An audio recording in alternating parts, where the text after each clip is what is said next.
পৃথিবীতে আপনার মা বেঁচে আছে আর আপনার আবদার পূরণ হবে না, এটা কখনোই সম্ভব না। মায়ের কাছে শুধু একবার আবদার করে দেখেন মা কিভাবে তা পূরণ করে। হ্যালো এভরিওয়ান, আসসালামু আলাইকুম। কি অবস্থা সবার? সবাই কেমন আছেন? আলহামদুলিল্লাহ, আমি অনেক বেশি ভালো আছি। তো আজকে আমি মায়ের হাতের কিছু রান্না আপনাদের সঙ্গে শেয়ার করব। আর মায়ের কাছে হাঁসের মাংস খাওয়ার জন্য আবদার করেছিলাম, আর যা আবদার করেছিলাম তা আমি আসার সঙ্গে সঙ্গে রেডি। মা এখানে হাঁস বেছে ধুয়ে পরিষ্কার করে রাখলো, আর আমি এখানে কিছুটা পরিমাণ গরুর গোশত এখানে ব্লেন্ড করে নিচ্ছি, কারণ এগুলো দিয়ে আমি কোপ্তা তৈরি করবো এজন্য। আর গরুর গোশতটা ভালোভাবে কেটে ছোট ছোট টুকরো করে নিয়েছি, তাহলে তাড়াতাড়ি ব্লেন্ড করতে সুবিধা হবে এজন্য। এই তো এখানে হাঁসের মাংস ভালোভাবে ধুয়ে পরিষ্কার করে পেঁয়াজ দিয়ে এখন মশলা মাখিয়ে দেওয়া হবে, এজন্য রেডি করা হয়েছে। আর মা কিন্তু আজকে নিজের হাতে মাংসটা রান্না করবে। বললাম তো আগেই যে মায়ের হাতে রান্নার কোনো তুলনাই হয় না। সবার মায়ের কাছে রান্না সবার কাছে অনেক প্রিয় হয়। আর প্রথমে এখানে বাটা মশলা দিয়ে তরকারিটা মাখিয়ে রাখা হবে কিছুক্ষণ। আর এখানে সকল মশলা বাটা দিয়ে রান্না করলে কিন্তু মাংস রান্নাটা অনেক টেস্ট হয়। আর এখানে লবণ, হলুদ, মরিচের গুঁড়া আর পরিমাণ মতো তেল দিয়ে ভালোভাবে মাখিয়ে কিছুক্ষণ রেখে দিবে, তারপর এটা রান্না করবে।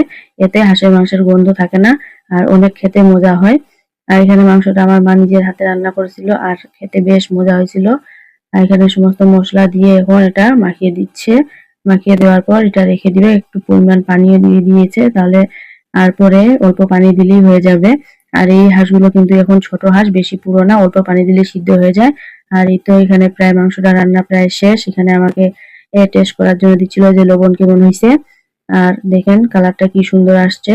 আর আমরা আবার হাঁসের মাংসতে ডিম ছাড়া খাই না, এজন্য এখানে হাঁসের মাংসতে ডিম দিয়ে দেবো। আর ডিমগুলো সিদ্ধ করে আগে ভেজে আর মাংসের ঝোলের সঙ্গে যদি ডিমটা বেশিক্ষণ রান্না করা হয় তাহলে ডিমের স্বাদটা দ্বিগুণ হয়ে যায়। আর এই ডিমগুলো কিন্তু হাঁসের ডিমই ছিল, আর খেতে বেশ মজার ছিল ডিমগুলো। আর তারপরে আমি তো এখানে সেই গোস্তটা বাটা আর পেঁয়াজ, কাঁচামরিচ আর মশলা দিয়ে মাখিয়ে নিচ্ছি। এখানে কিছুটা ভাজা মশলার গুঁড়ো, হলুদ গুঁড়ো, লবণ দিয়ে ভালোভাবে আগে মাখিয়ে নেব। আর এটা দিয়ে আমি ওই কোপ্তাটা তৈরি করব, এজন্য ভালো করে মাখিয়ে নিলাম।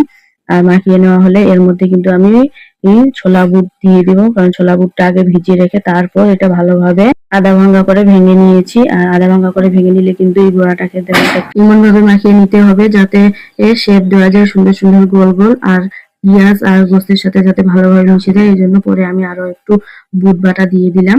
আর দিয়ে এখন ভালো করে মেখে নিচ্ছি। এখানে হাত দিয়ে দেখতেছি যে হচ্ছে কিনা, শেপ দেওয়া যাচ্ছে কিনা।